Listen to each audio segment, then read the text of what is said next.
Well, good morning. Welcome to Rooftop. My name is Matt, lead pastor at Rooftop. Very glad you're here joining us this morning. The other day, I stumbled upon an interesting webpage on mentalfloss.com. Anybody know the website mentalfloss.com? You'll waste your life if you go to mentalfloss.com, so don't go there, even though I do regularly. The webpage chronicles the many ways that old church buildings have been repurposed over the years. Sadly, churches close up shop all the time, and instead of just tearing down the building, some creative, industrious type thinks of something they can do with the place. People have turned churches into businesses, into condos, into houses all the time. There's actually an old church in Maplewood that got turned into an internet company over there. But there are more creative uses. This old church, for example, was bought by a brewery, where the pipe organs once stood. I don't know if you can tell this from the picture, but where the pipe organs once stood now stand large canisters brewing the brewery's favorite ale. The ale is called Pious Monk. At this church in the Netherlands, this ancient church building was converted into a very cool-looking bookstore. I would totally love to go browse in that bookstore. An amusement park in Harrisburg, Pennsylvania, converted an old church on its property into a laser tag arena, which I think would be totally cool. This church in England was turned into a skate park. My son, Max, is going to totally dig that. Isn't that cool, Maxie? See that? Turned into a skate park? Yeah, totally. Okay. Not impressed, Dad. The Phi Sigs at a college in New York made this church into their new frat home. Makes going to confession the next morning relatively easy, I suppose. This church in Barcelona was bought by a data company and is used to house their supercomputer. And while it's tragic enough to see any church converted to something else, to add insult to injury, I know you can't see this on the sign, but this old church in Atlanta was bought by the Atlanta Free Thought Society and was turned into a meeting hall for atheists. So it's both interesting and tragic to see what becomes of old churches. Interesting because, at least people get creative and put the building to good use. But tragic to think that at one point these were actually bustling congregations, filled with servants praying for and serving their communities with the love and truth of Christ. But over the time, they became something else. This morning we're going to look at a church. We're going to look at the story of an old church building that slowly became something else. It was built as a place of worship and sacrifice and hospitality and reconciliation and praise. Over time, though, it was bought and turned into something it wasn't intended to be. It was turned into a market. I'm talking about the temple in Jerusalem. In John chapter 2, Jesus travels to Jerusalem to worship at the temple. He can't stand seeing what it's been turned into. Worse than a frat house, worse than a skate park or a supercomputer. They turned it into a market or a den of thieves, he says. Doesn't just make him sad, though, it makes him mad. It kind of loses his cool.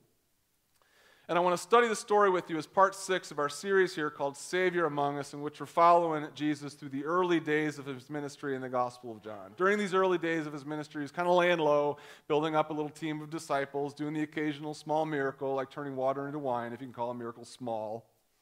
But in John chapter 2, he decides the time is right to make a scene, and he decides to make it in the most public place possible in the courts of the Jewish temple in the heart of Jerusalem. Let me read you the story. When it was almost time for the Jewish Passover, Jesus went up to Jerusalem. In the temple courts, he found men selling cattle, sheep, and doves, and others sitting at tables exchanging money. So he made a whip out of cords and drove all from the temple area, both sheep and cattle. He scattered the coins of the money changers and overturned their tables. To those who sold doves, he said, "Get these out of here. How dare you turn my Father's house into a market?" His disciples remembered that it is written, "Zeal for your house will consume me." Then the Jews demanded of him, "What miraculous sign can you show us to prove your authority to do all this?" Jesus answered them, "Destroy this temple, and I will raise it again in 3 days." The Jews replied, "It has taken 46 years to build this temple. You're going to raise it in 3 days." But the temple he had spoken of was his body. After he was raised from the dead, his disciples recalled what he had said. Then they believed the scripture and the words that Jesus had spoken.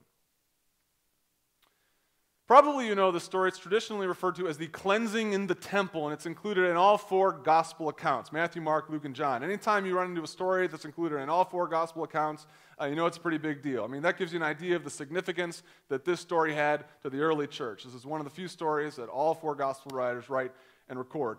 Now, in the story, Jesus travels to Jerusalem to celebrate the Passover, one of the Jewish high holy days. He travels to the temple to make an offering, as all Jews were required to do. While there, he finds merchants and traders in the temple court selling animals to sacrifice. Oxen, sheep, pigeons, you name it.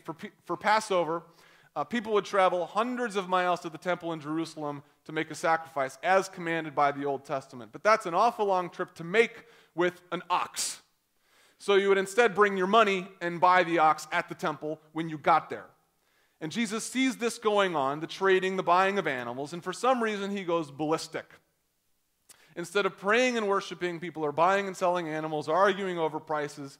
It's kind of like your parents coming home on Friday night. Instead of finding you doing your homework on the couch like you said you were going to be doing, they find you throwing a party with friends. Nobody knows what this is like, right?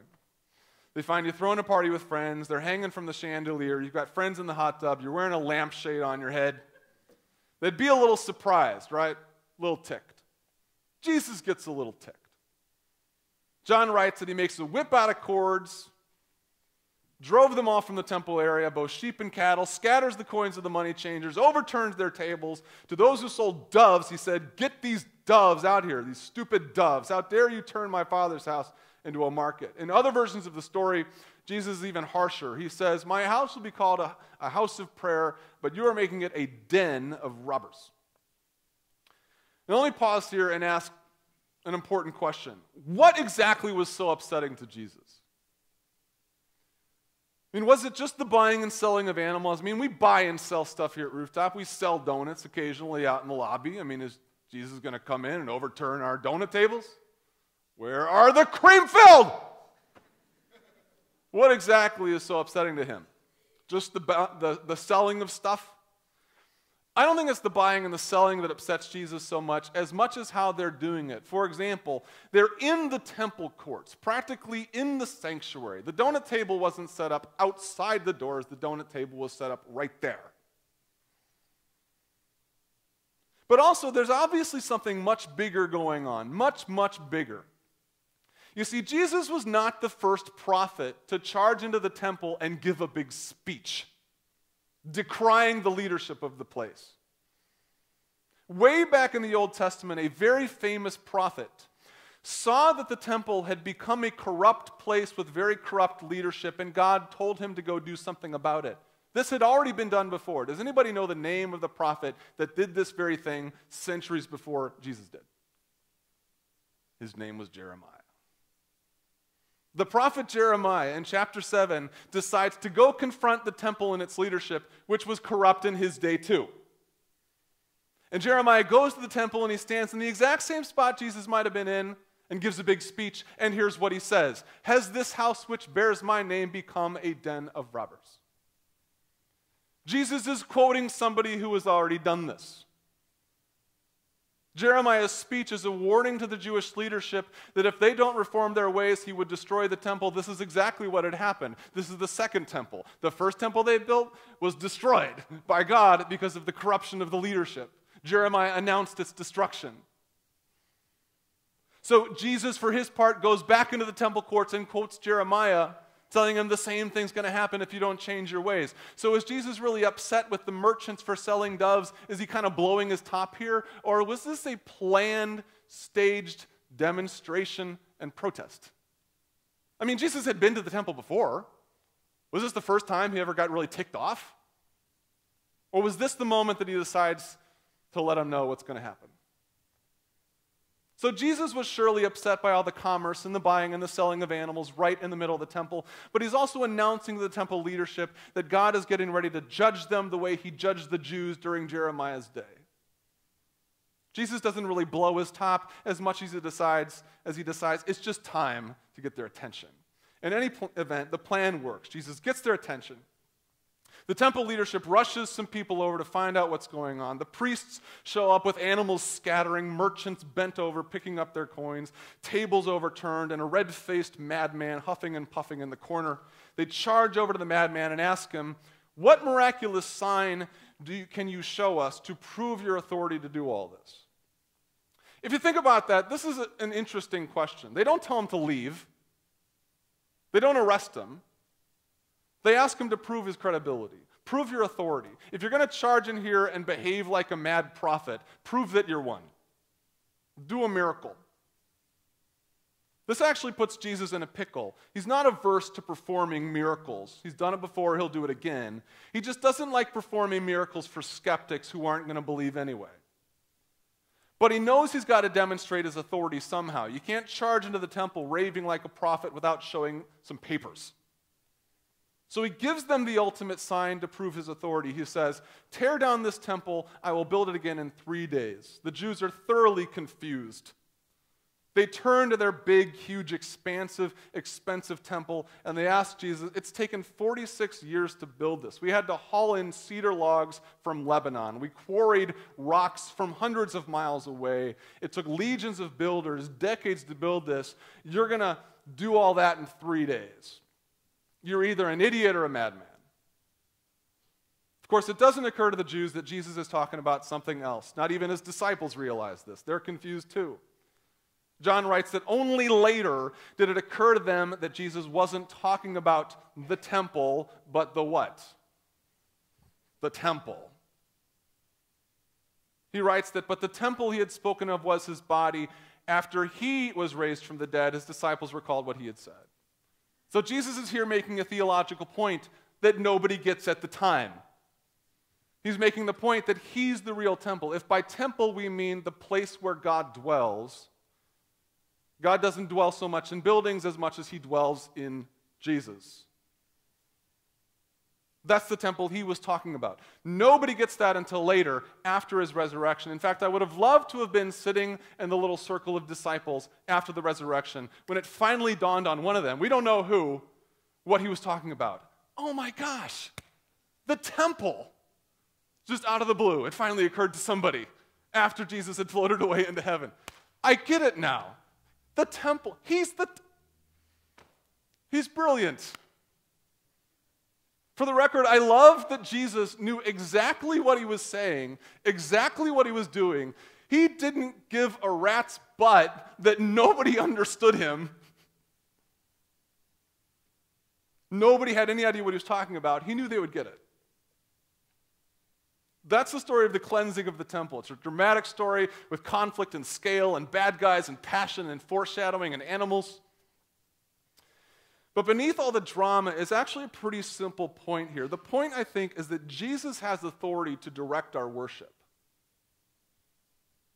You see, the Jews were having some worship problems. They had this big, expensive church building that had been erected as a place to meet God. That's what the temple was supposed to be, as the house of God. When it had been built both times, it was built to be a place of prayer and reconciliation and sacrifice and service and community and repentance, but slowly it had been turned into something else, a market, a den of thieves, an institution run by unbelieving hypocrites. Jesus enters the temple as a reformer and proves by his resurrection that he alone has the authority to tell them what they're doing wrong. Is this a question and a word we need to hear this morning? It absolutely is. Our church hasn't been turned into a den of thieves, or just a den of bad actors. Yeah. That was Joe's debut over there, her theatrical debut. I think she did great. Yeah. We haven't turned into a den of thieves, but plenty of churches get turned into things other than churches while still functioning as churches. Take the temple. It was still the temple. Same building. They did the same things. They had priests running the place. People came from all over to do their religious things. But Jesus said it had ceased being a house of God. It had become something else. How dare you turn my Father's house into a market, he asks. This is my Father's house. You can't turn it into anything. It's not your house. It's my Father's house. But you went and made it something that it's not. And this happens to churches all the time. They start out as churches, places where people can come and pray and meet God and serve and sacrifice and find fellowship, but then they become something else. What do they become? And I've been wondering all week what Jesus would say if he walked into Rooftop, for example, or any of the countless churches around St. Louis. What would he say?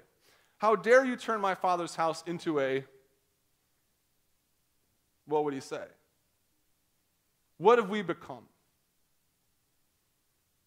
Just so you know, I don't think we do a lot around here to piss Jesus off. We're not the perfect church. We'll always have plenty to work on. But I think we do a pretty good job being a church. If Jesus came to Rooftop, I don't think he'd flip any tables. He might have a few info card comments. They wouldn't be anonymous. He'd sign his name, and we'd have some good conversations. We're having them right now, in fact. At the same time, we might be a pretty good church, but our goal here as a congregation is not to be a pretty good church. Our goal here is to be exactly what the Lord dictates we should be. And we will always be in danger of becoming something other than what we are, whether it's a market, a laser tag arena, a home for supercomputers. And that's what I want to talk about this morning. What are we in danger of becoming? If Jesus were to walk into our church or any church, what would he say we are in danger of becoming if we haven't already become that? And after thinking about the question this week, a few images come to mind of things we don't want to become, but might be in danger of becoming if we're not careful. Does that make sense? For example, if Jesus walked into Rooftop or any American church, he might say this: how dare you turn my Father's house into a convenience store? Maybe we haven't become a market, but we might be pretty close to becoming a convenience store. You know what a convenience store is. You go there very quickly to get things you need or want with little inconvenience.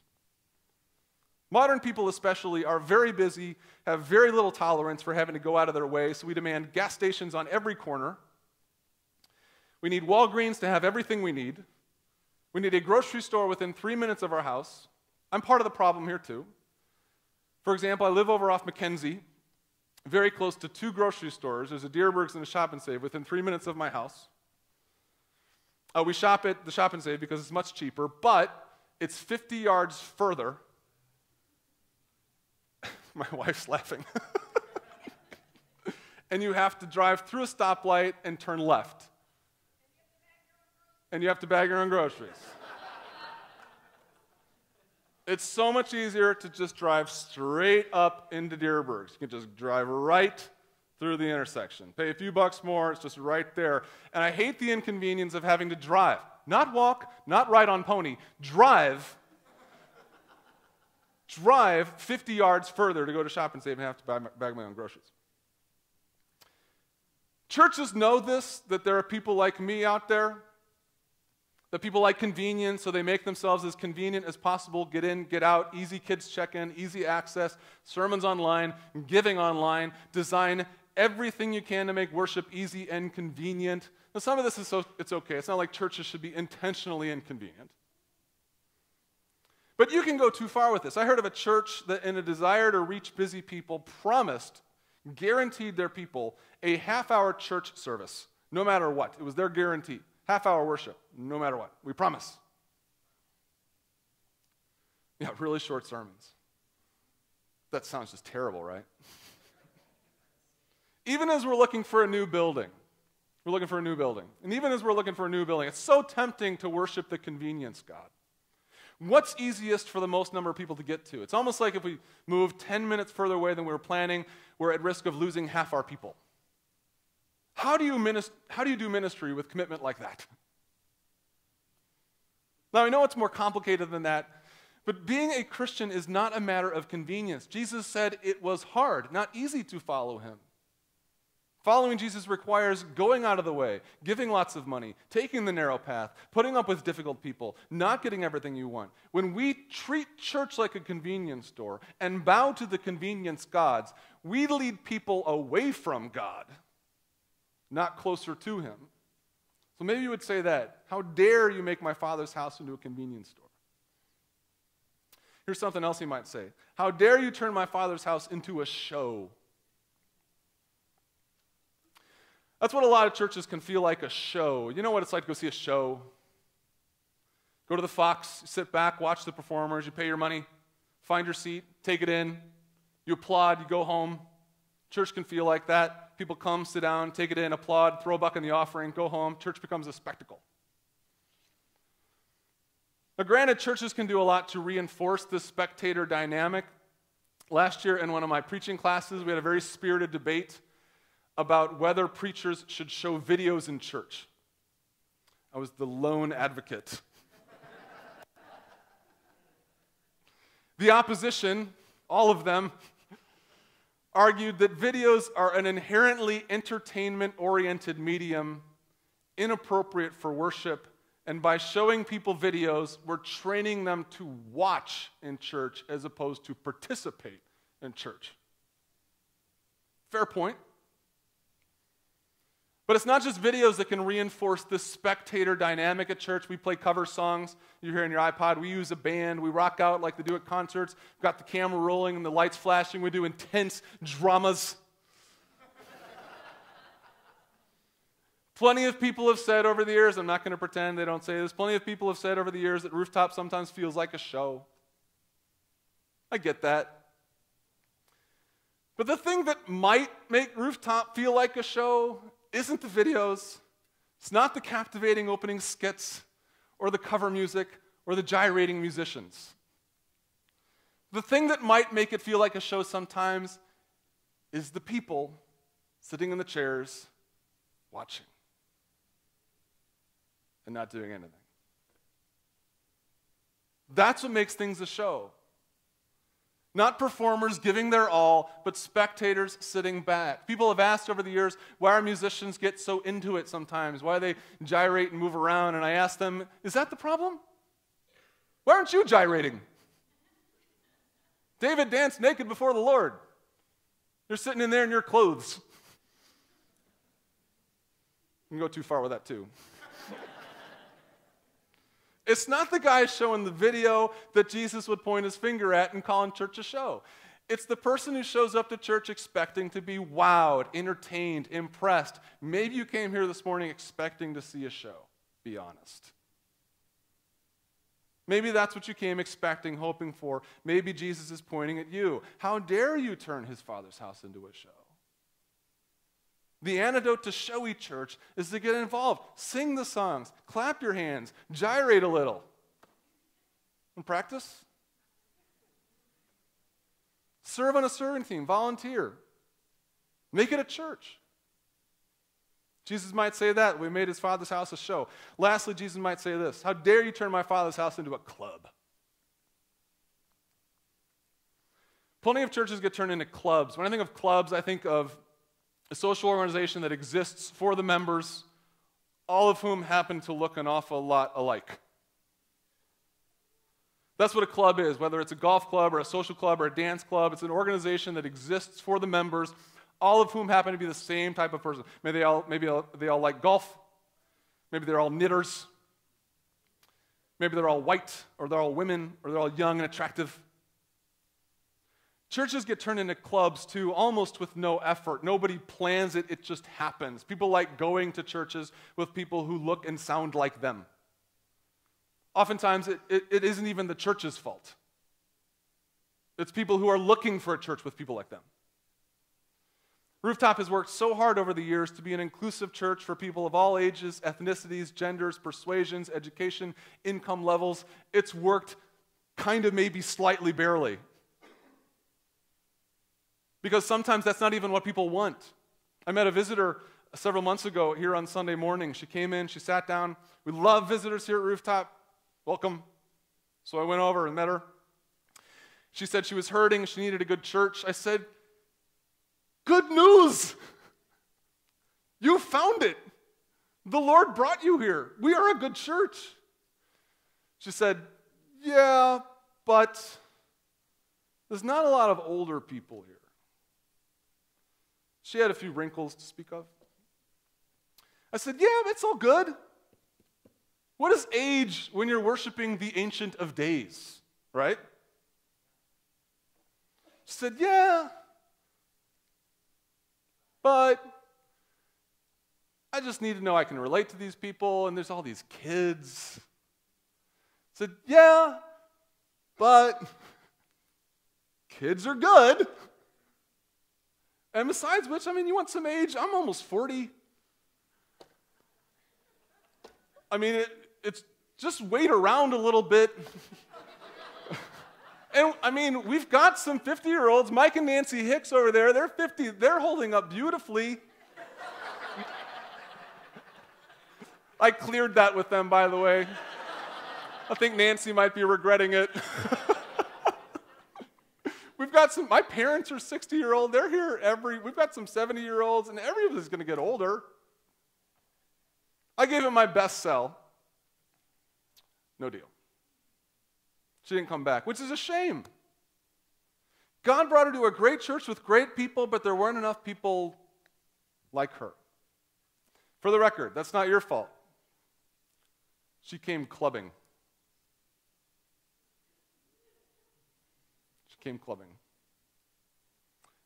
But we're all clubbers from time to time.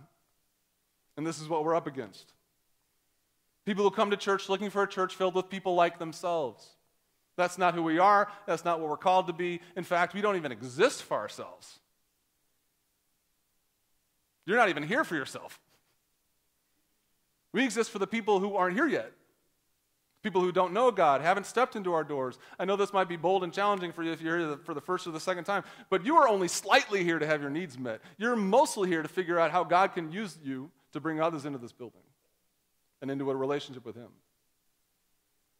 So maybe Jesus would say that. How dare you turn my Father's house into a club? How dare you turn my Father's house into a convenience store? How dare you turn my Father's house into a show? What would He say?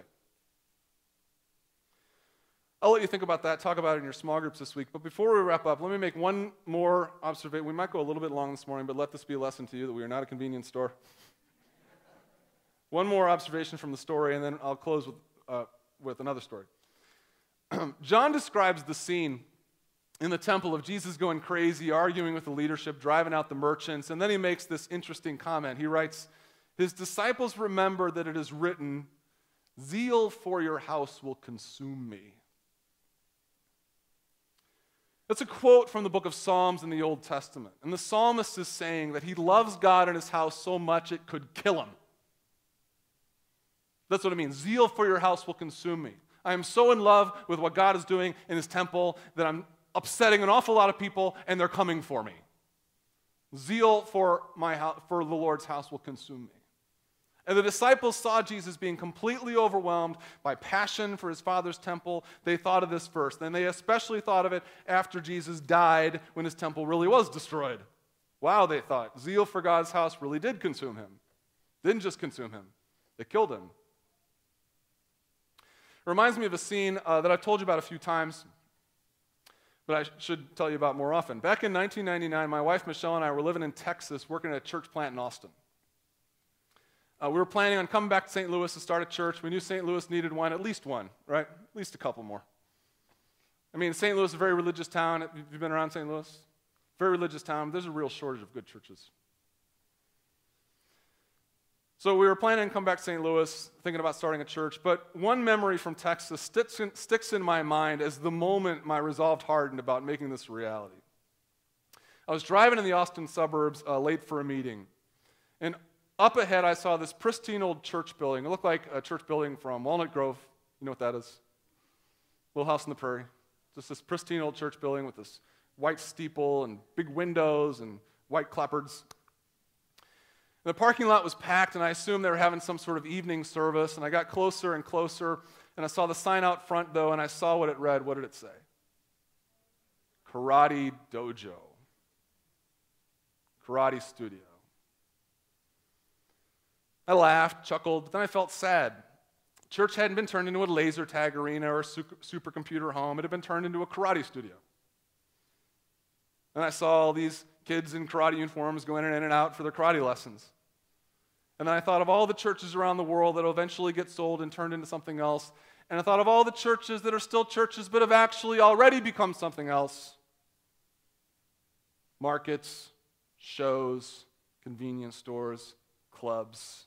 They've lost their vision, their purpose. And I thought of that karate dojo, and I thought of everything church has become, and that was the moment I felt the Lord's zeal.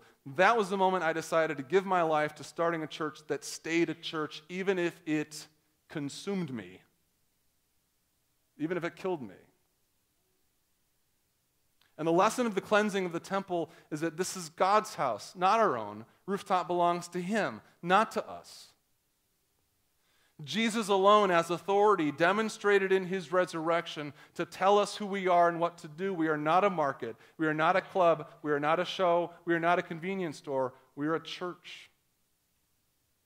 A place of prayer and outreach and community and love and worship and sacrifice. I have given my life to that calling and am completely consumed by the Lord's zeal. I will go crazy in this temple before we become anything else. Will you go crazy with me?